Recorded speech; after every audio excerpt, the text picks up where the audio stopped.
สวัสดีเพื่อนเพจของบ่ได้เพื่อนเด้อเพื่อนมื้อนี้พาพี่น้องมาตอบคำถามเดือนปรับหัวฉีดพี่น้องเพราะว่าตัวนี้เป็นปรับหัวฉีดเพิ่นฝากพี่น้องทั้งเมืองโค้งขี้หนางหน้ากระสังเด้อเพื่อนเมืองโค้งแค่จะพักให้พี่น้องเพิ่นฝากเครื่องมาให้บ่แลเสกให้เพิ่นว่าอาการรถเพิ่น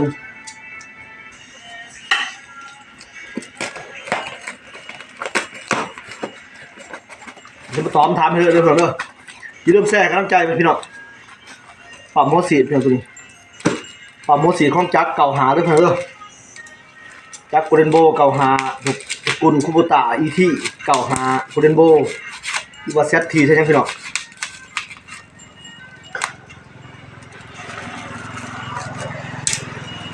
ถ้าพี่น้องสนใจกาอยากใส่บริการและบริการยินดีด้วยเพื่อนโอ้ดีพันกันจะเสายินทำใจหาไซส์มันก็ของมันเจ็บเรื่องมาเสียบคลิปมาเสียบบนกันพี่น้องพอปั๊มเพิ่นฝากมาอย่างนี้ว่าอาการมันซ้ำไรบึงเงี้ยาวเรื่องเรื่องบึงเงี้ยาวกันบ่ว่าไหนเสียบบึงว่าสาเหตุมันแมนบ่ดูเพิ่นบ่ซ้ายนะซ้ายหัวสีเส้นสีเอาดีบ่เอาดีก่อนไหลให้เลยผมดูกัน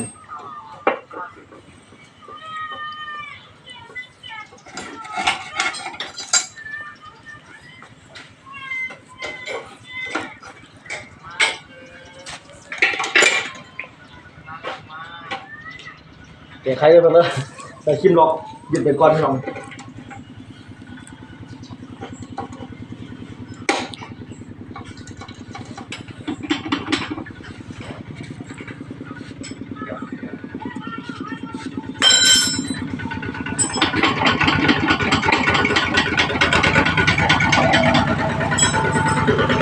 พี่น้องถามมา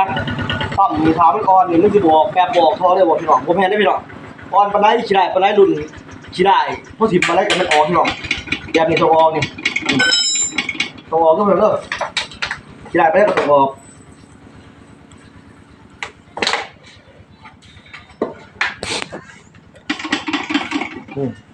เบิ่งกันเด้อเพิ่นเบิ่งกันว่าซ้ายมันสั่นใจก่อนรถคันนี้เป็นของพี่น้องทั้งบรรทายายบันบ่ได้เองพี่น้องเรียบร้อยแล้วตัวจะแก้ไขปั๊มโมสีด้วยกันเด้อเด้อแก้ไขปั๊มโมสีแก้ไขระบบกาวนาสปริงกาวนามันนั่นสุดรอไปเบิดพี่น้องแก้ไขมันนั่นบ่ได้นี่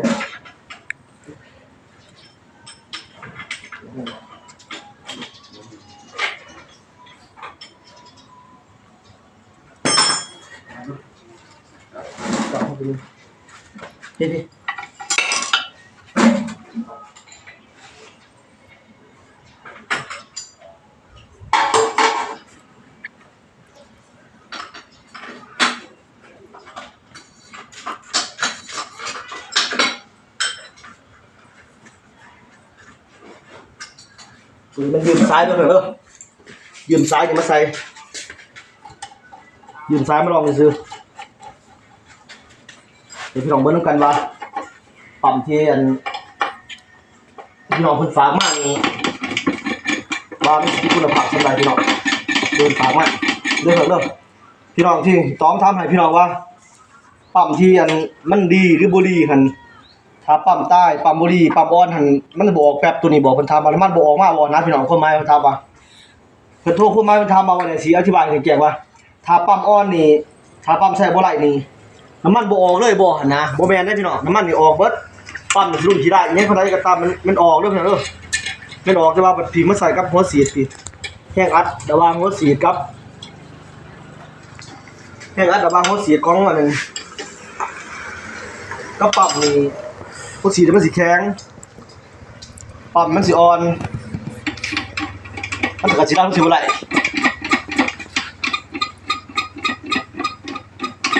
นี่หัวฉีดที่พี่น้องพากมานี่มันบ่ผ่านเด้อเท่านั้นเด้อ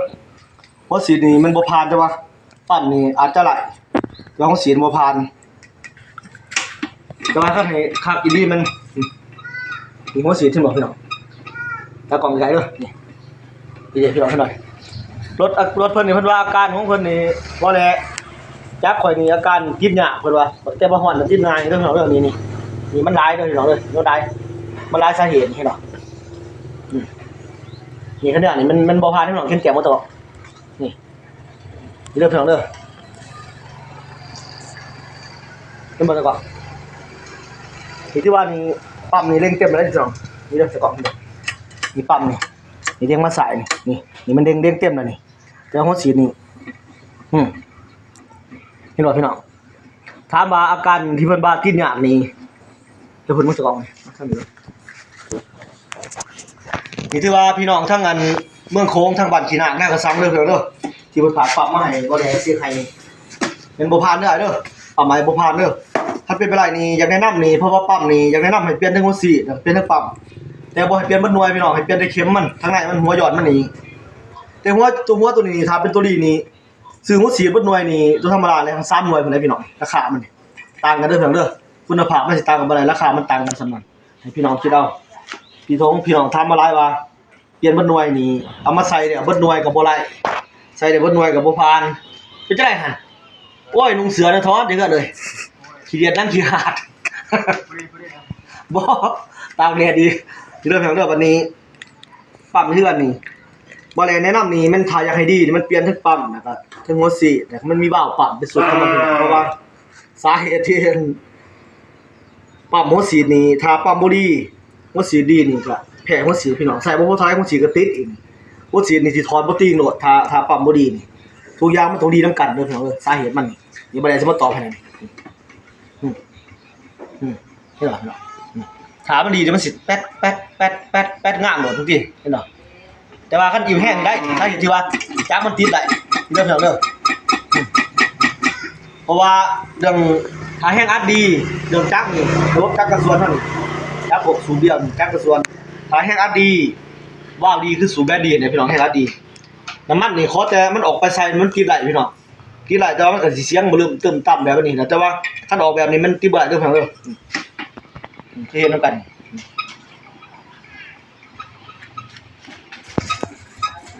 ถือว่าคลิปนี้บ่แล้วมาตอบคำถามให้พี่น้องหัวฉี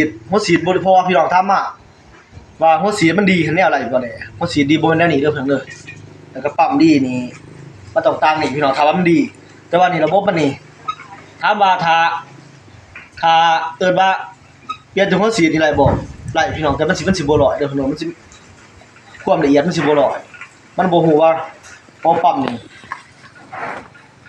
เฮาใส่จังซี่มันออกได้แต่ว่าไปเข้ากับจักนี่มันสิกลายเป็นติดยากแต่ว่านี่รับรองเลยพี่น้องถึงนักนี่ควรลำตึมคือพี่น้องถามมาว่าขึ้นผู้ขึ้นท่าละเสียงแหนนเขาควรลำเขานักเขาเติมนี่มันหารายรับโลดนี่แหละพี่น้องอาการมันเด้อนี่ตัวนี้ล่ะนี่แม่นโดดแดดนี่ว่าสีมันดมนี่แต่ว่าคันไหวนี่แต่ว่าใส่ลงไหวนี่มันได้อย่าจักมันนี่ต้องค่อยๆเบิ่งนี่เห็นบ่นี่ถือว่ามันบ่ดีแล้วของฉีดนี่พี่น้องบ่ดีถ้ามาติดหลายบ่ไล่แต่ว่ามันบ่ดีเด้อพี่น้องเด้อแต่มาติดยาใส่ก็บ่มีแห้งหรอกพี่น้องใส่นี่ก็แบบฟ้าๆแฟวๆไปใส่บ่เป็นตาใส่ดอกเรื่องบ่ลืมตึมตั้มถ้าเป็นบางหน่วยก็สิปกติสิมุนเสียงแต่ว่าหากคือบอกเนี่ย1ประหยัดเปลืองน้ำมันนี่2เนี่ยมันจักก็สิออกไปแบบบ่อยากมุนหรือว่าติดยาตอนเย็นตอนหยังแต่บ่ฮ้อนน่ะพอติดไหล